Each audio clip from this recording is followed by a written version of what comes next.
And welcome back to the Splitting Hairs podcast presented by Jackrabbit Illustrated. Another special edition coming at you tonight. I know typically we keep it in the athletic arena, but we're just branched out a little bit tonight. I am joined tonight by the president and CEO of the SDSU Foundation, Steve Erpenbach. So, Steve, how the heck are you? Matt, I'm doing great. Appreciate the opportunity. I'm glad you're shaking it up a little bit, and you include me in that. I did see Justin last week, and he's a tough act to follow, but I'll do my best. Yeah, he was sporting the baby blue, which, last week was pretty controversial. So, well, he had that. I do have my bold and blue branded material on, but I couldn't top the uniform he was wearing last week. Yeah. I think if you guys start selling those baby blue jerseys, I think that'd be a good fundraiser for you. I think so. Yeah. Well, hey, I just wanted to have you on just to talk about some of the stuff that's happening on campus right now. I know I was back for the WNIT a couple weeks ago for the championship and walked around with my kids and stuff. And, it hasn't been that long since I've been there, since I worked there at SDSU. Yeah. And I was just amazed by the changes that have taken place in the last few years.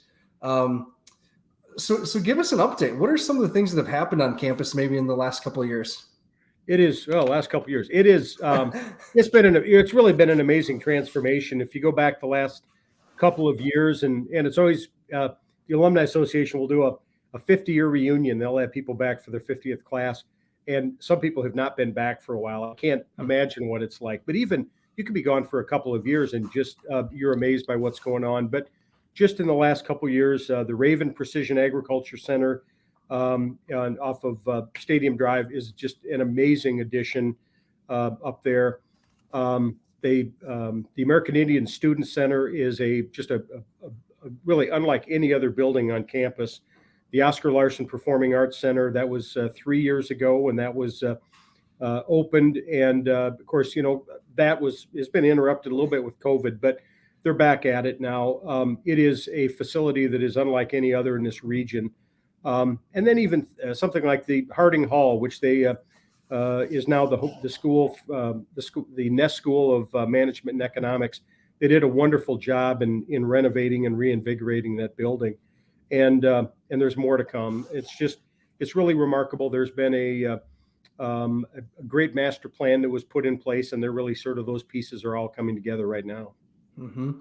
Yeah, the Larson Performing Arts Center, and I'm sorry, my internet's a little laggy or something tonight, but the Larson Performing Arts Center, I was there for Chicago, right? So I took my mom to that. Yeah. We got tickets for when that opened, and that was really cool because you remember this. That was something that my campaign ran on for Student Association was to get the phase 2 of the Performing Arts Center done. And we talked about higher ed being a slow turning ship sometimes. We talked about that with Justin. And again, That was 10 years down the road since we first introduced that. So, so it was pretty cool. We had people that when they were there for Chicago, you got this Broadway show, and people just, when they were inside, they felt like they were on Broadway. I mean, the experience that we now have on our campus for those kinds of shows is just unbelievable. And there was a tremendous vision and foresight, and it took a while to get it done, but they did it right. And I think that's what's really important. Yeah, definitely. Hey, I want to just throw this out there to anyone watching or anyone listening. If you have questions, let us know. I have some questions prepared and stuff, but it's always fun to see what's on your mind as well. So throwing that out there. The Raven Precision Ag Center, I actually get to be in that for the first time this week. On Friday, I'm helping with state FFA officer interviews. The Blue Plague is coming to campus this week over this weekend. So I'm really excited for that, just to check out the building. And there's a student that is in the place where I live now, Appleton, Minnesota, and he's heading to SDSU next year for Precision Ag. And he's just pumped. He toured, and I mean, he knew right away, like that's where he had to go. And it's really, I think there's a kind of a common theme with us in fundraising, where really the vision that's been shown by leaders, and this was really Lou Brown, the former dean of engineering, the Lohr College of Engineering, and Barry Dunn, when he was dean of the College of Ag Bio at that point in time, were the ones that really put that together. We were the first in the country to have a 4-year precision ag degree, and then the building that came about. Certainly, with Raven stepped up, South Dakota Corn, and other stakeholders to make that happen. It's a remarkable addition to campus, and is continuing to attract students that we probably wouldn't get otherwise. It's been all around. It's just been a huge win for SDSU. Okay. And so folks, if you're not familiar, if you haven't been to campus in a while, this building is like right to the north of the dairy barn, south of animal science, to the west of Northern Plains Biostress, or maybe I'm dating myself with that name for that now. Yeah. McFadden Biostress, right? Yeah, if you just say north of the dairy bar, everyone's gonna know where to go. If the dairy bar is the barometer. Yep. Awesome. I bet. And I don't know if you know this, Steve, but one of my favorite memories of my time on campus was giving the tour to one of the 50-year reunions, and it happened to be Jerry's year as well. Oh. When he was Jerry Lohr, who's from my home area of Clark. And that was when he was trying to raise funds for the Hobo Day Gallery and the Bumblebee case and stuff. So that was pretty neat. Yeah. That was my favorite tour of when I was an ambassador. I'll tell you, one of the real amazing projects going on right now is Lincoln Hall, which of course some people remembered it as the library. I remember it as Lincoln Music Hall. That's being renovated now. It's going to be the new home for the College of Arts, Humanities, and Social Sciences, as well as the School of American and Global Studies. It's under renovation right now. We went through it a few weeks ago. It is spectacular. I mean, you think of how beautiful that is when you go into what we kind of know as Peterson Recital Hall. They had covered up the skylights. The skylights are opened up, so you're going to have that natural light in there. They put more windows in there. It will be, I think, the showpiece of people coming back, because so many people had fond memories of it for different reasons. But it's repurposed and reuse now for the College of Arts, Humanities, and Social Sciences. It'll be a place that anyone doing a campus tour, they're going to want to go in and see what they have done. Historic preservation of it. They've done it the right way, and university deserves a lot of credit for not giving up on that building. Oh, I didn't know that. That's awesome. That's one of my favorite buildings on campus. Yeah. So it's just because of the details. You know, they don't make buildings like that anymore that are just. No, they don't. So very cool. What else? Any new updates or remodels that are soon to start happening? Yeah, I think as Justin covered last week with First Bank and Trust Arena, the Frost Arena renovation.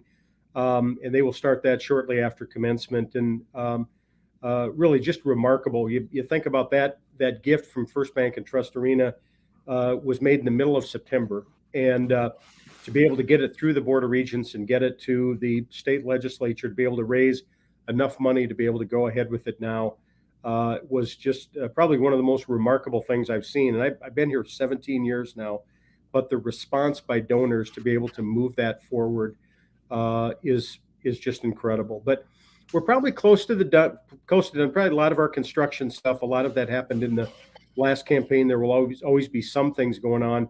Kind of the other one on the radar is the barn.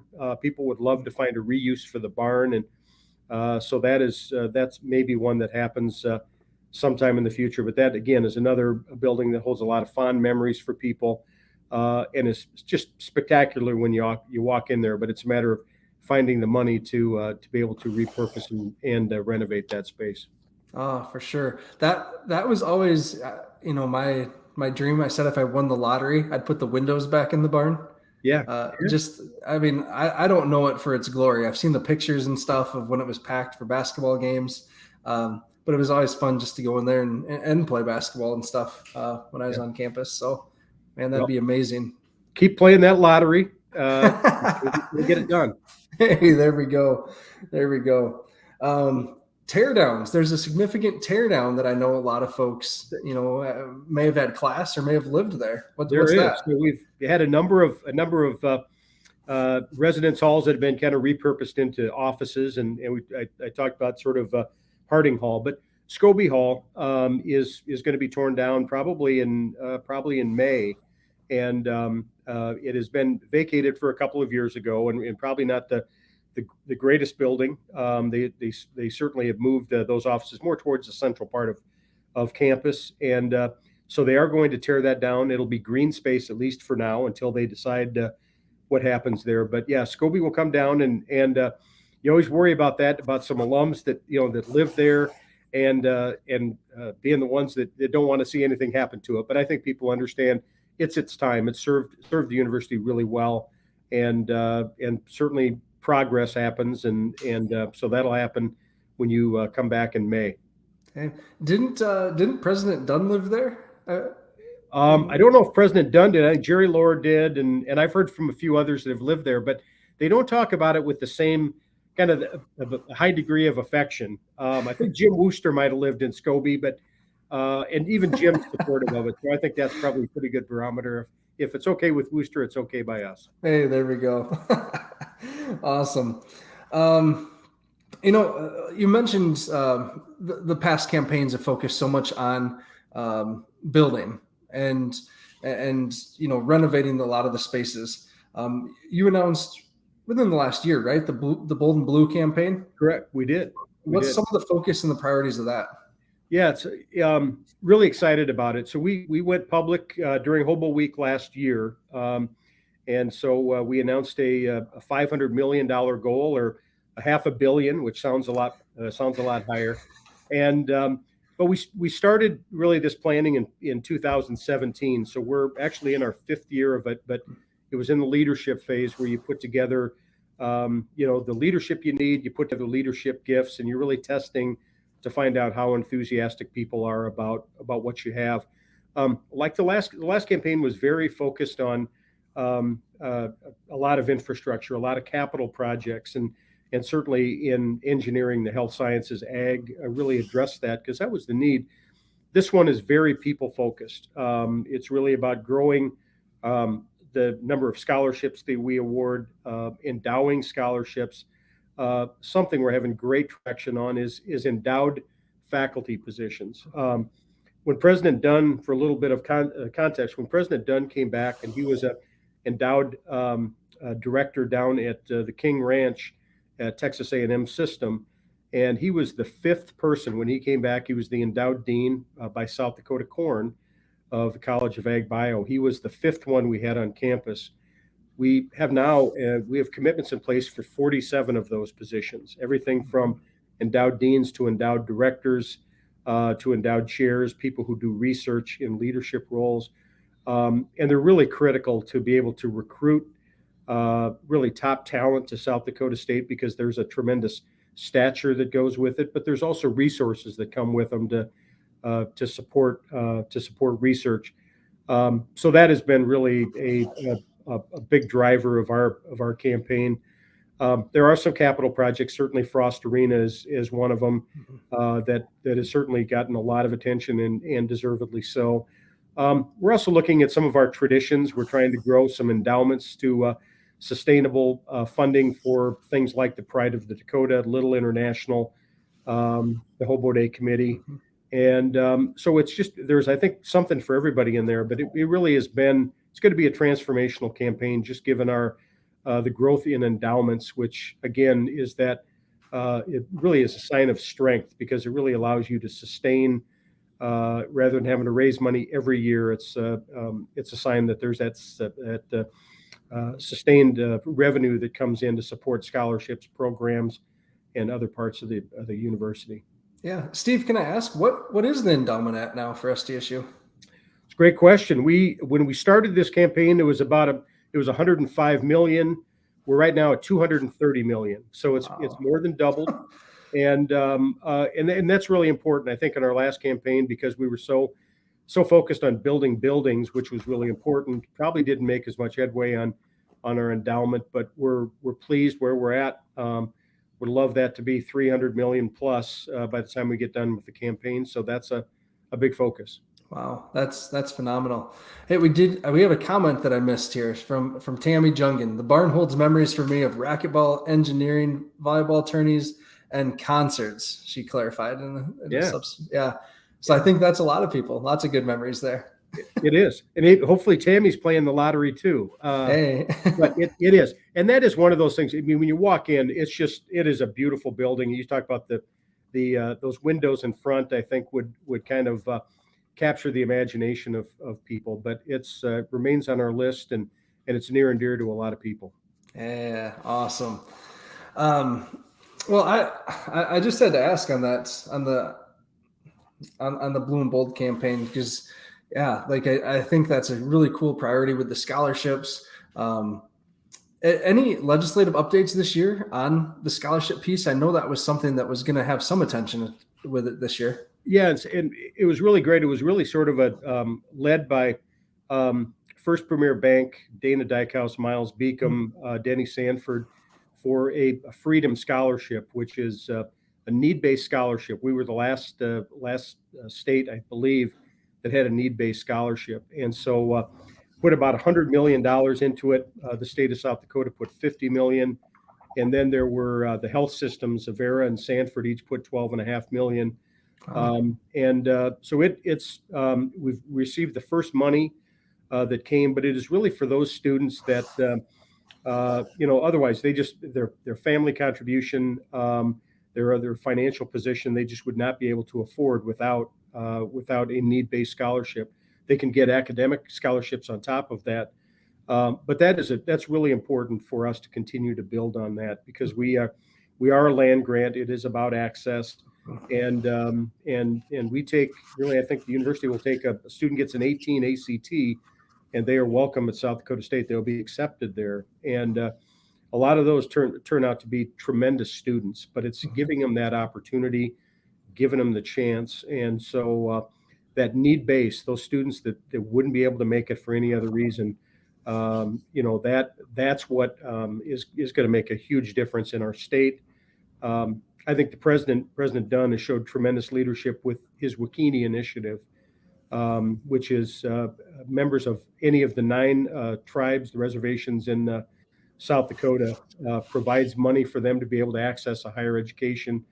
My understanding is they'll probably have more than 100 students coming in next year's freshman class, and this was a really a signature, initiative by the president once he was inaugurated. And we're now starting to see those first students who came in a few years ago graduating. It is really a tremendous story, and it's going to take a while. The university has a long-term commitment to it, have built a really substantial endowment. Again, the American Indian Student Center is give them a sense of place. It's really a great story, and it's really the inspiration of President Dunn, who talked about his mom and who was a Native American who had an opportunity to access a higher education, ended up going to Iowa State. But he talked about that her experience lifted his entire family, and so it's great to see that working. Yeah, his inauguration was something that was pretty neat out on Sylvan Green and with the different tribes, nations there. That was pretty cool. So yeah. I'm glad at this point because he's been president now for 8 years, 7 years? 2016, so 6 years. 6 years, okay. Yeah. That I mean the follow through. I mean, this is everything that he told us that he was interested in when he interviewed. I remember, and just the fact that it's now become reality. Those first students are set to graduate.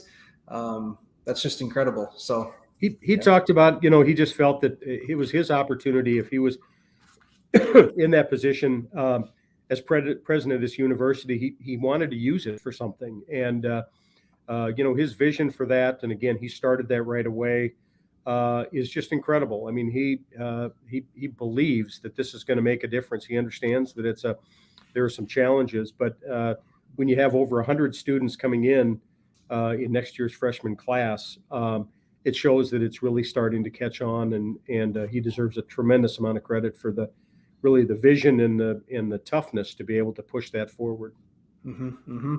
And I do want to also piggyback off of, that you mentioned that we're still a land grant. We're all about access, right? And that's I really have always loved that about President Dunn. He makes that joke about asking some land grants to turn in their land grant card, because they become so selective in who they take. Yeah. Uh, Yeah. and I just really appreciate that he understands the true mission that was behind the Moral Act. So really cool story about him too is he's genuine, and he is as South Dakota through and through as you could be. And we've had a great fortune of a couple of different occasions where there's been some 8th grade students from Sioux Falls Middle School students who have visited campus. One time they were able to come up for the South Dakota State, North Dakota State football game, which was a great experience for them. It was a beautiful day and huge crowd. And there was another time there were some students that came up from McGovern Middle School. And so they brought him in, and they were showing them the campus. They're trying to elevate their thinking in terms of I could make it at South Dakota State. I could be here someday. And these are students that are from a poverty standpoint who would have some challenges. Very diverse population, and they got to have lunch with President Dunn, and so they're having pizza, and he comes over and he introduces himself and he says, "Hello, my name is Barry and I work here." He didn't say he was president of the university or anything, but he just made them really very comfortable in terms of them being there, because he wants them to be thinking 4 or 5 years from now. I want you to, if you're not going to be at South Dakota State, I want you to think you could be on a higher education campus somewhere. Oh, man, that's cool. We could keep telling President Dunn stories all night, but that's a good one. I like that one a lot. Yeah, I'll save that one. I'll save my other story for some other time. So kind of shifting gears again, with the alumni and with the foundation, what events do you have coming up that folks can maybe get excited for? Well, they're right in the middle now. The Alumni Association started a number of years ago, Jack's Give Back, and great opportunity for them to be able to try to get alums all over the country to be able to do something to give back to their community. And so it really is what anyone finds as an opportunity to get together with jackrabbits in their area and be able to do worthy things for the community. And it ranges from going to a school and reading to kids to community cleanup projects. And the Alumni Association has been just tremendous in terms of leading that and re-engaging with alums. We'll both have meetings with our coming up, our Council of Trustees, who 100 of our most dedicated and frankly best advocates for us will be on campus here in about 10 days. And the Alumni Association board will be on campus as well at the same time. And then getting into the summer with the golf events, there is, I don't have the date, but there's another Twins night, SDSU night at the Twins. And that has been really great to get into that market. People just love the response. They've had weather issues. I think the first year there was a delay, but that's really been a great partnership with the Twins. And I know the people who live up in that Twin Cities area love having SDSU people coming, and people love going up. If they're going to see a Twins game, that tends to be the one that they want to see. So there's a lot of activity.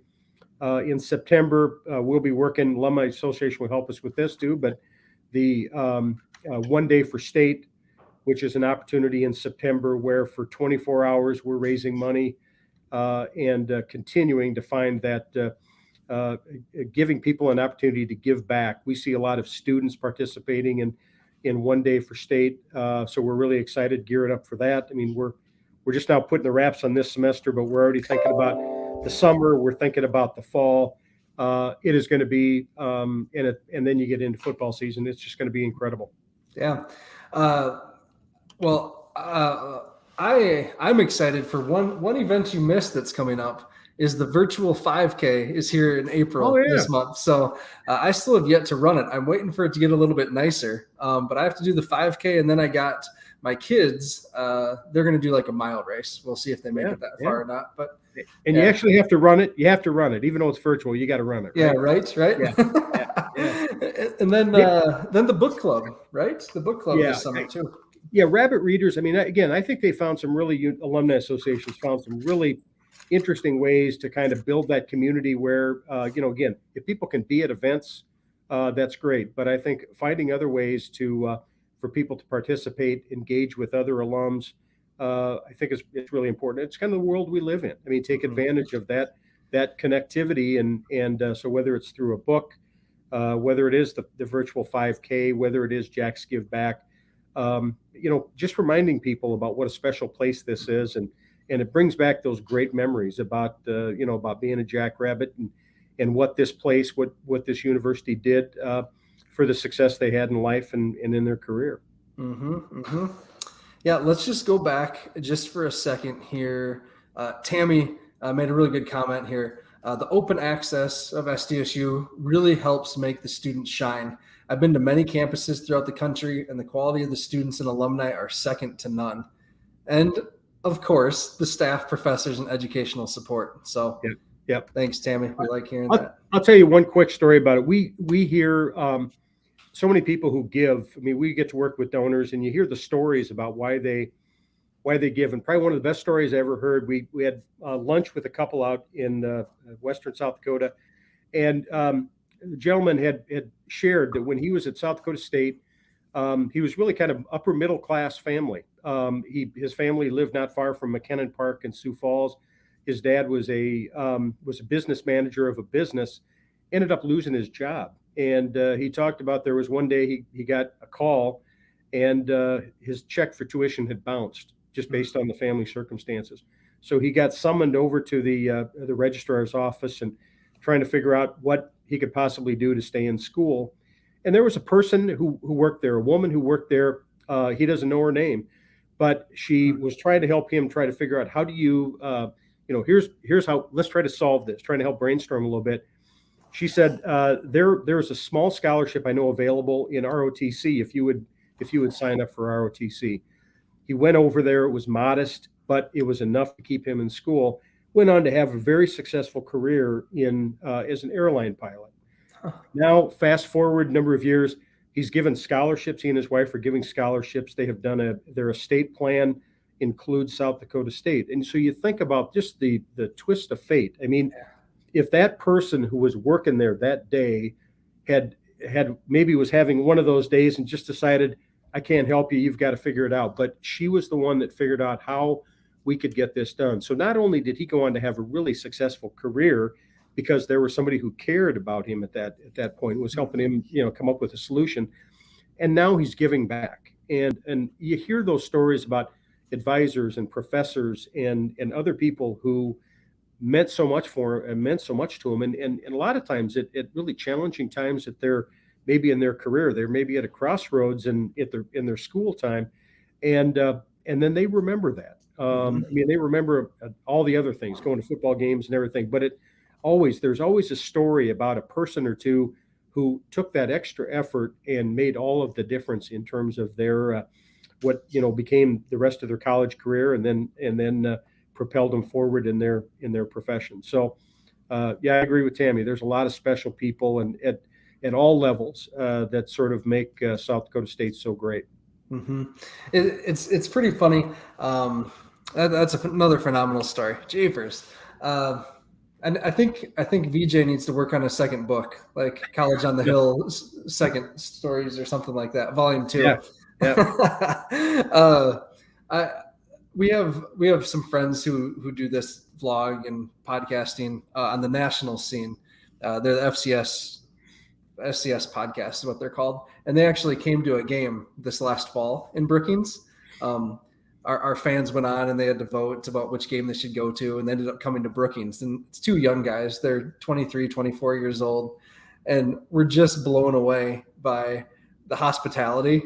They're from the East Coast, and just how much everyone, was caring about everyone, making sure everyone was fine and good. And the tailgating, there was no confrontations, even though it was the NDSU game. And just so it's a pretty special place.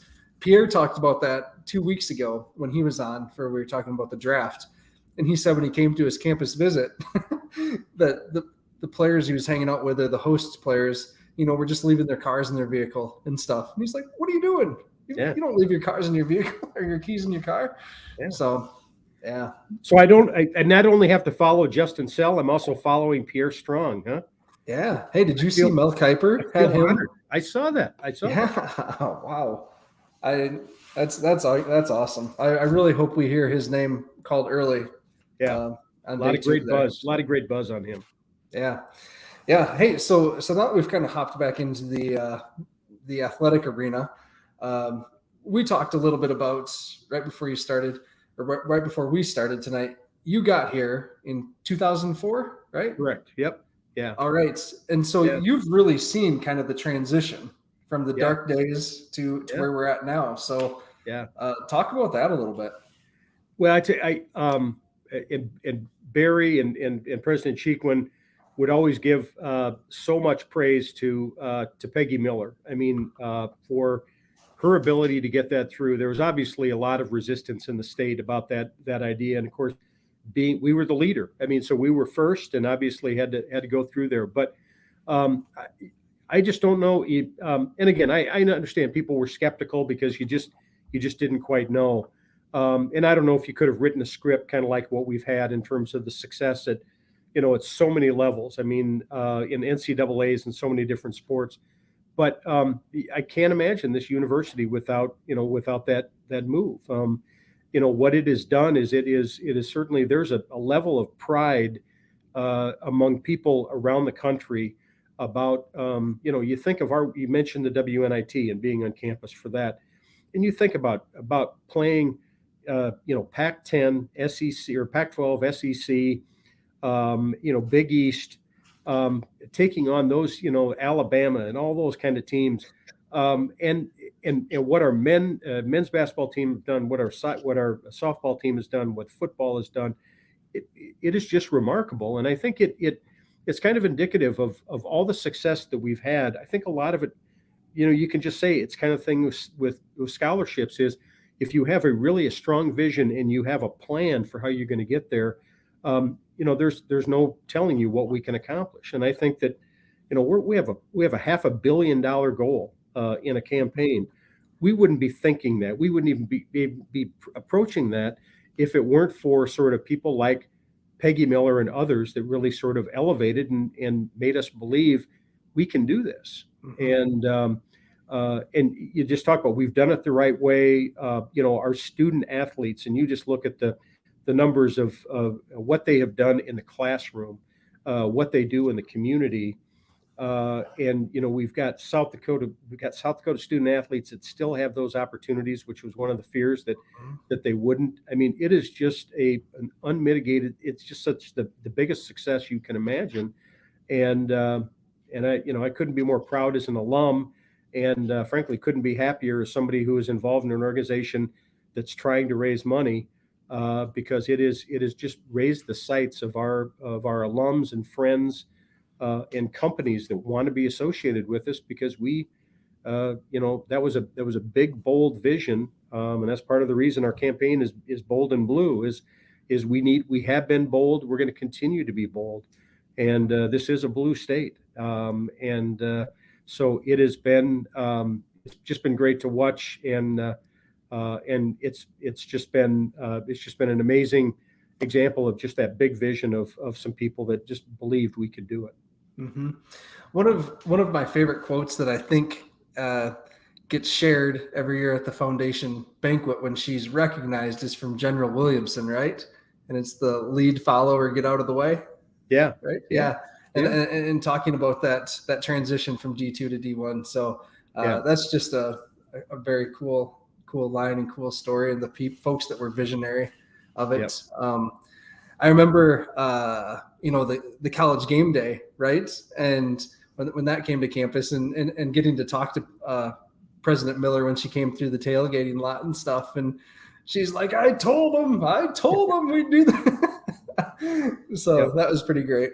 Yeah. From Scott Russ, there's so much pride being an SDSU alum. Absolutely, Scott. Yes. So Good. So one of my favorite memories, and we went through the WNIT stuff with Justin last week, but was obviously around this time last year down in Frisco, and the alumni event, the day before. Um, I think for everyone that follows us, phenomenal job on that event, pulling it together in such short notice. So, Well, it's remarkable, and you think, of course, that was such a unique season, but then to be able to turn that around and do it with no lead time was just amazing, and it was amazing in terms of the venue that the Alumni Association was able to to put together. But you think of how many people were able to get down in such short notice for that. I mean, that is big time, and that's what a big time university does. That's what a big time alumni association does. It's what a big time athletic department does, is really rise to the occasion. I mean, they met the moment. Our football team did in terms of the season that they had that year, and then in terms of being able to celebrate in the that success and put together the show that our fans and our followers deserved. And no different than the WNIT this year in terms of what the athletic department was able to do to be able to continue to meet the moment as we continued to win. It's amazing. Game days the same way. I mean, our ability to meet the moment, I think it'll be the same way with a campaign to raise $500 million. Is I think people will meet that moment because again, we believe in sort of this vision. We believe what we can accomplish, that we will. And so I don't sell this university and the people short on anything. Put a challenge in front of us, and we're going to reach that and exceed that. Hey, there we go.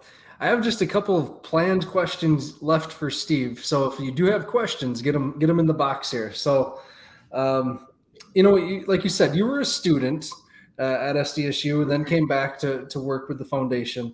Kind of through that span, what are some of your favorite Jackrabbit memories that you have?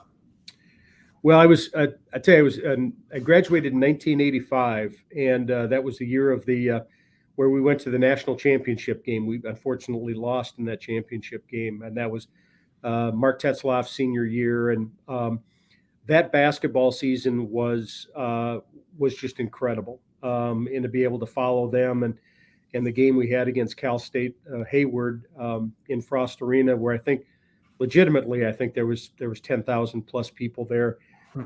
It was just an amazing experience. And to see them again come within just a hair of winning a national championship. But that is one that really stands out. On a personal note, I worked on the Collegian. Some of my greatest friends were from that time. I was editor, ended up marrying my managing editor. So my wife, Michelle, and I met there. Are coming up on our 37th or 36th anniversary. So that certainly was pretty fond memory in terms of the people that I got to meet through student media, and of course met my wife and had 3 kids, and none of them, the ingrates that they are, none of them came to South Dakota State, but they all made good choices for their college. But those are a few, and it's a thrill to be able to come back in 2004 to be able to work and be a part of a South Dakota State and hit it at the right time. I mean, again, the things that Peggy Miller, the foundation she laid, and then what President Sheekwin picked up, what President Dunn has picked up. I don't think there's a better job around than the one I've got, working for South Dakota State and trying to raise the resources and work along with a great team of 47 other people, and the Alumni Association and athletic department to raise money to do great things for South Dakota State. I don't think could possibly have a better job than doing it, and being an alum of this place is just kind of a cherry on top of all of that. Mm-hmm. Mm-hmm. Yeah, I mean, I agree. Like when my time working at SDSU, absolutely loved it. Moved here to Minnesota just to be a little closer to my wife's family and stuff. But not a day goes by where I don't think about the Jackrabbits or SDSU for some reason. Yeah. Because I met my wife there as well, and My kids and I, when we parked on the west side of the student union, and were able to walk through the union to Frost for the WNIT, and was able to point out, where I met their mom and stuff, and so they thought that was pretty funny. But lots of special memories, and I think everyone that obviously tunes into this podcast or comes on live in the stream has their very own memories that make SDSU a special place to them. So. Yeah. We always worried, Matt. We always worried when new buildings were going up, and really the physical look of campus was changing with new buildings and renovated buildings. We always wondered, would people come back and feel like they didn't belong because the campus had changed so much? And what we found actually was just the opposite.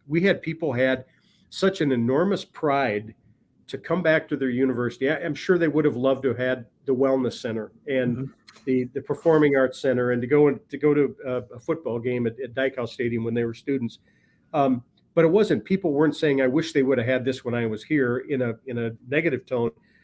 They're just proud of the university to see what's become of it. And so those old memories you got, maybe some buildings have changed and a few of those things, but those memories, the people you met and everything.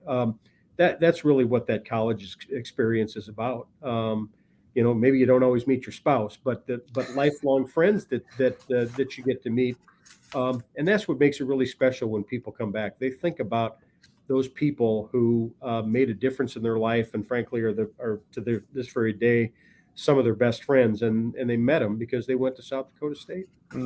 Absolutely. All right, no more questions. We have a shy bunch tonight. Anything else you'd like to add, Steve, before we close her out here? Anything that folks should know?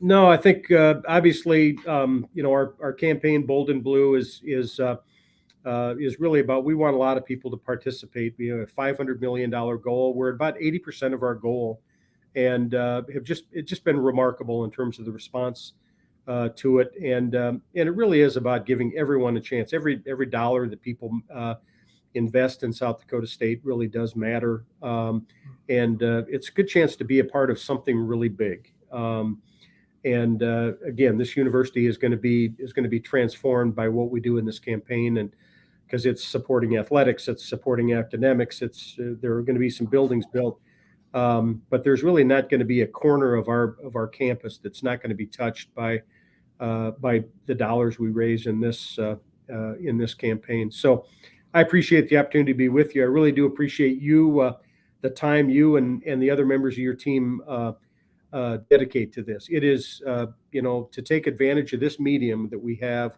to create that dialogue and inform people and let them know what's going on is really does. It helps our job. It helps Andy's job at the Alumni Association, because the people that follow you and the people that are listening to you and following you through Twitter and Facebook and everything else, they're more engaged, they're more informed about what's happening at South Dakota State, and they tell people and they brag about their university to people, and that makes our job easier when people are as excited and proud of their university as they are. So I appreciate the time and everything you do to make this thing go. Awesome. Well, thanks, Steve. I appreciate that. This is the best hobby that I could have, probably. So awesome. Well, thanks, everyone. And with that, go big, go blue, go Jacks. Thanks, Matt. Take care. Hey, yeah. Thanks.